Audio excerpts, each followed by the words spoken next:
అట్లాగే దానికి వాష్రూమ్స్ లేవు. ఆ వాష్రూమ్స్ కూడా ఉన్న వాష్రూమ్స్ ఆర్టీఓ ఆఫీస్ వాళ్ళకి, గిరిజన భవనం వాళ్ళకి, కాలేజ్ వాళ్ళకి అందరు కలిపి వాడుకోవాలంటే పబ్లిక్ టాయిలెట్స్ మేము గర్ల్స్ మై ఉండి మేము ఎలా యూజ్ చేసుకోవాలి? మాకు హైజీన్ కానీ మా సేఫ్టీ కానీ ఎవరు ఇస్తారు?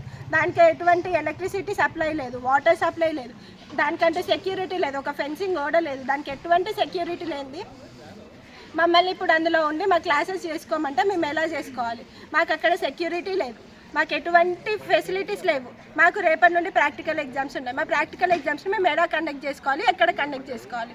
ఎన్నిసార్లు కలెక్టర్ గారిని అడిగినా ఎటువంటి రెస్పాండ్ వస్తలేదు. మొన్న మేము ఉన్నప్పుడు ఒక మాట చెప్పారు, మళ్ళీ మేము నిరసన ఆపేసి రాగానే మళ్ళీ మాట మార్చేశారు.